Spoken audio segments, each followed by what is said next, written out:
Hello, I am Nancy, and I am 29 years old. My life has been a rocky road most of the time, but I would go through all those years of hardship again to become who I am today. To move forward with this story, I need to start from the very beginning.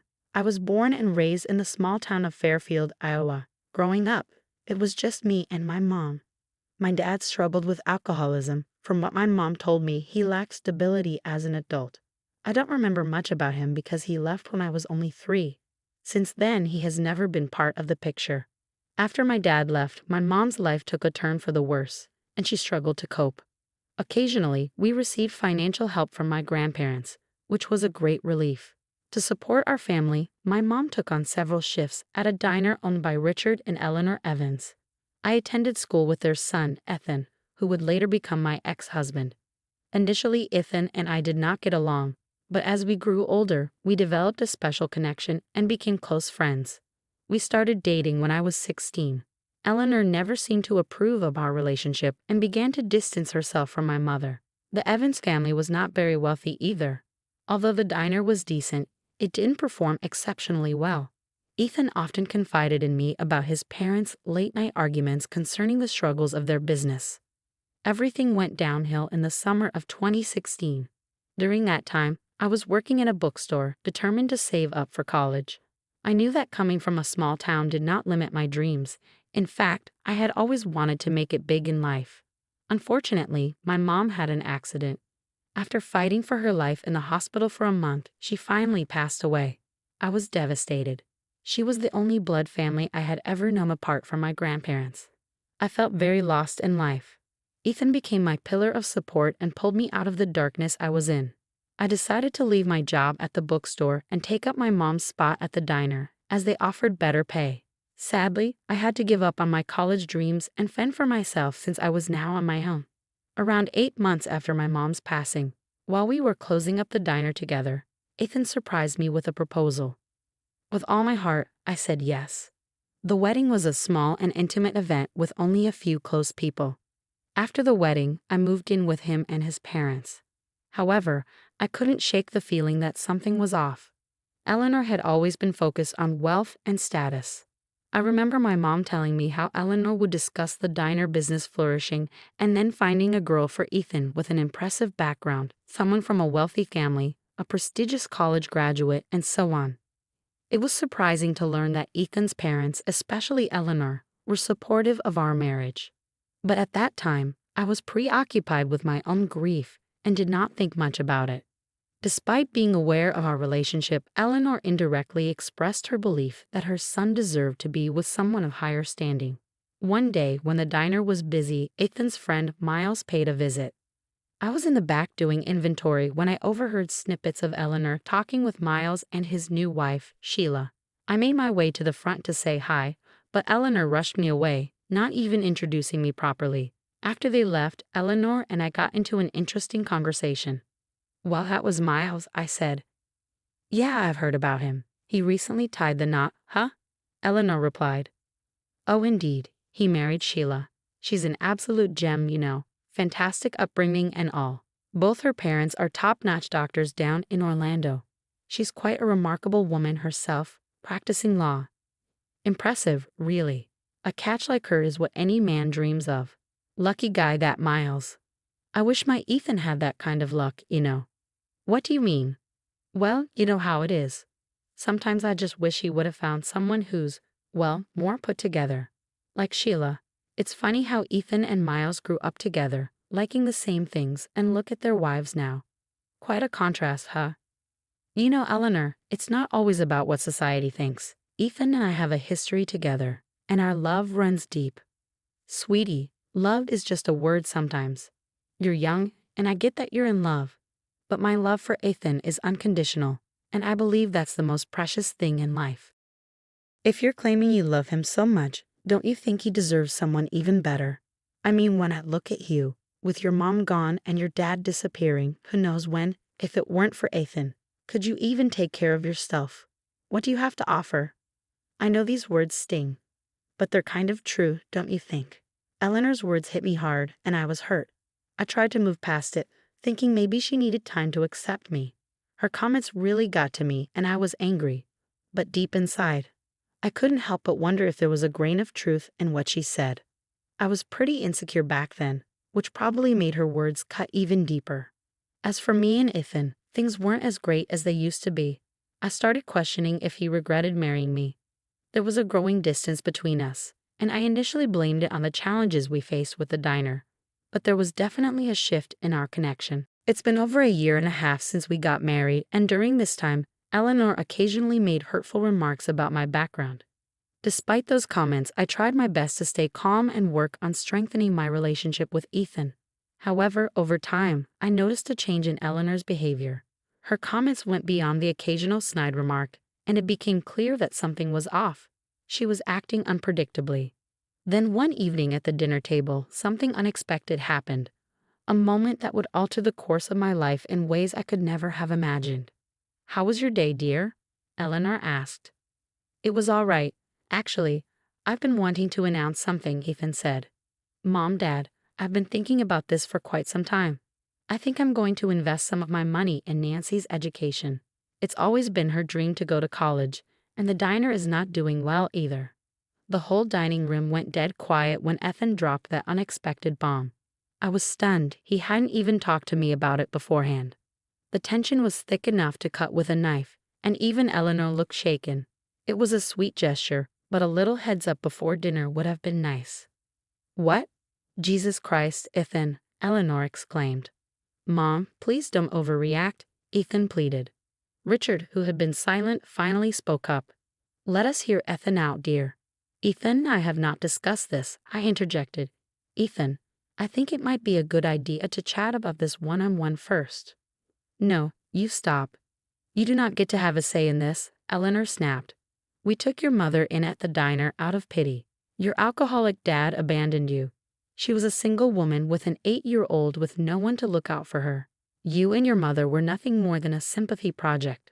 We generously offered her a place in our diner for so long, and now you have managed to find your way into our house. My son deserved someone better than you, someone from a well-off family. He should be living a suburban life of luxury and sophistication. But instead, you are with him now, living under our roof, leeching off my son's success." "Honey, please hear me out," Ethan pleaded as I started to get up. "Do not leave." "I'm sorry, but I've had enough," I said, tears welling up in my eyes. After putting up with Eleanor's brutal and painful remarks, I just couldn't keep my composure anymore. I excused myself from the dining table and fled into the kitchen for some space. I hovered close to the kitchen door, secretly hoping to catch bits of the conversation unfolding at the table. Through the muted voices, I managed to pick up Ethan's voice rising above the rest. "Mom, can't you see what you're doing? I get it. Nancy isn't exactly your top choice for me, and maybe it started out as some sort of crush or whatever, but this has to stop. But look, she lost her mom, and I feel like she needs someone. Maybe I messed up, maybe I mixed up sympathy with love, but I just can't leave her hanging. She doesn't have anyone else in her corner. I'll admit our romantic spark has kind of fizzled, and I've grown apart from that, but Nancy's stuck in a tough spot. She's got nowhere else to turn. I've been thinking about paying for her college, and maybe after that, we can figure out the divorce route or whatever. I just can't kick her out to the curb like that. We've been in this thing since we were 16, you know." "Look how she stormed off," Eleanor interjected. "Oh my God, Ethan, I've seen this coming from the start. Nancy is nothing but trouble.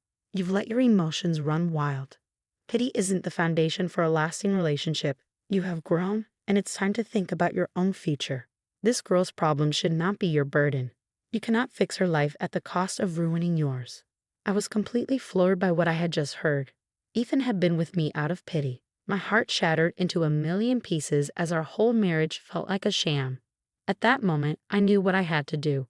I had to give him what he seemed to want, a divorce. I made a bold choice to follow my dreams, which led me straight to Los Angeles. Against all odds, I figured I had nothing to lose. I snagged a small one-room apartment, setting up shop on a basic mattress. Relying on my waiting experience, I aimed to score a gig at a restaurant and jumpstart this new chapter in LA. After a bit of hustling, I landed a job at a restaurant. I got into a rhythm of living paycheck to paycheck, but I wasn't about to let that slow me down. In a few months, I got a sweet promotion to work directly under the restaurant manager. Life started to shift for the better. I wasn't just scraping by anymore. My hard work and skills were earning me some major recognition. I ended up diving into the world of high-end hotel management, working with places that rolled out the red carpet for A-listers. As my career grew, so did my lifestyle. I traded my simple apartment for a lavish house. After the heartbreak with Ethan, I pretty much lost all hope in love. But then Harry walked into my life. Our paths crossed at my friend Elisa's bougie birthday party bash on a yacht. I was still wrapping my head around all that fancy stuff rich people do. Harry had this magnetism about him, and he made me feel comfortable right away. He treated me with genuine respect and awe, like I wasn't some outsider but a legit part of his world. It turns out he was a big shot in the LA finance scene, with a loaded family and all that. It was seriously mind-blowing to find out that his dad, Mr. Johnson, was a billionaire. Fast forward to our wedding day. We tied the knot at a stunning vineyard in Los Angeles, and just last month we hit our first anniversary, which felt like a big deal. I'd be lying if I said I didn't think about Ethan and his family during all this time. While I was out here hustling to make a name for myself, Eleanor's words had me feeling something. I kind of had this constant urge to prove to her that I could be successful on my own terms and that it was her son who let me down. Life indeed surprises us in countless ways, and it certainly did surprise me last weekend when my father-in-law hosted a soiree at their sprawling mansion in Bel Air. While I was mingling, my gaze locked onto someone across the room, and my heart went into overdrive. There, serving food, stood an elderly woman who bore a striking resemblance to Eleanor. My mind struggled to comprehend the possibility of her being here. Excusing myself from the company, I made my way to the lady, and yes, it was her. "Hey, Eleanor." "Hey, stranger. It's been long." "It has. What are you doing here?" "Doing the whole catering thing here. Can you believe it? Rubbing shoulders with all these high-profile folks." "Well, congrats on that honor." "Thanks, but honestly, you've got a part in this. We might not have come this far if we were still dealing with some holdbacks." Pretty bold statement. I've always wanted what's best for the family. Sure thing, we shut down the old diner and leaped into the catering world. Ethan came up with the idea, and surprise, surprise, it's turning out to be a pretty profitable deal. Now we're crisscrossing the state catering to all sorts of events and fancy clients. We were in Glendale a few nights ago when Mr. Johnson asked us to cater for his party. "You know, I never wish any ill will towards you, so I genuinely hope you're doing well. How's Ethan?" "Better than he used to be. Oh, and here's the kicker. Ethan has even moved on with his love life and snagged himself a new girlfriend. Usually he accompanies me on these trips, but this time he's off to Hawaii with her. She's a real delight to have around, or just like a living doll. She just seems perfect for my kid." "But for him, Eleanor. By the way, what are you doing here?" "Who called you here?" "I'm sorry, but you are too poor to be here. You haven't changed at all, have you?" "Forget about me. Look at you, still trying to get your way around the rich. Old habits die hard, sweetheart. You will always be that girl from Fairfield, the one with nothing to offer. I'm here because I belong here, just like anyone else. No one called me. I came here with Harry, my husband, and also Mr. Johnson's son." Eleanor's face displayed a look of shock, but she played it cool and mean, as always. "Don't think he will stick around forever. People like you never stay for long. Eventually, he will see that he deserves someone better, someone from his world. Harry is just naive. You have no idea how far I have come. I have a name in the hotel industry now, and never mind. You know that your wealth does not define you just as my past does not define me. I've worked hard to build a life for myself, and I'm proud of where I stand today." "Well, aren't you full of yourself? You may have managed to climb the ladder, but you will never truly fit in with people like us. You will always be an outsider." "You know, I used to think that way too, but I have learned that truly belonging does not come from material possessions or social status." "You've certainly grown bold, haven't you?" "Well, we will see how long that lasts. I have seen it all before. It's good that Ethan got rid of you. If you want to delude yourself, go ahead, but do not expect me to change my mind about you." I was all set to deal with Eleanor and show her I meant business, but suddenly, the sound of a spoon hitting a glass stole the spotlight. "Ladies and gentlemen, if I may have your attention, please. Tonight, I stand before you with a lot of pride and joy in my heart. It is a momentous occasion as I pass on the torch of responsibility to the next generation. My son, Harry. I gave Harry a quick look, and our eyes connected for a second. I smiled at him, and "I'm proud of you" smile. His dad just handed him a whole business, making it his day to remember. It was his special day, and I was seriously determined not to let anyone from my past mess with the great thing I had going on at the moment. Nancy, my dear daughter-in-law, you have shown us the true meaning of strength and resilience. From the very moment I met Nancy, I was captivated by her tenacity, dedication, and unwavering commitment to her dreams. Her journey from a small town to the chaotic city of Los Angeles has impressed me. She is a remarkable young woman who has not only touched my son's heart, but also brought a lot of joy into our lives. Tonight, we celebrate not just the passing of the torch to my son Harry, but also the recognition of Nancy's extraordinary talent and potential. It is with absolute delight that I announce that Nancy will be taking charge alongside Harry as a key leader in our business. It was totally my "I made it" moment to have Mr. Johnson, the big shot behind this business, acknowledge me and hand over this huge responsibility. I can't even put into words how much that means. With everyone clapping and cheering, Harry made his way to me, leaned in, and gave me a sweet little peck on the cheek. "You deserve this as much as I do. I love you, baby. Cheers to us." "I love you too." In the middle of all the hype, I hadn't forgotten the conversation I was having with Eleanor earlier. Now, with this huge announcement, I was itching to see her reaction and maybe just drop it on her. I scanned around, and there was Eleanor right inside. "Hey, I just phoned by to soak up this moment. You know, the one where I get to show you how off the mark you were about me. Oh, the golden days of your doubt. Remember when you thought I'd crash and burn in this world? I had valid concerns, okay? I mean, how could he?" No. You got it all wrong." Well, those words just got upgraded to my achievements. Co-running this business with Harry, living the life I've always wanted. I did level up for your approval, but I can't deny that it's pretty satisfying watching you squirm. At that moment, a hint of satisfaction crept over me because it seemed like karma was doing its thing perfectly. With a little smug smile, I looked into her eyes, gaining a boost of confidence. Revenge might not be the noblest thing, but seeing Eleanor's jealousy written all over her face was a pretty satisfying win. It's been about a week since the big bash. I'm pretty sure Ethan's back from his vacation by now.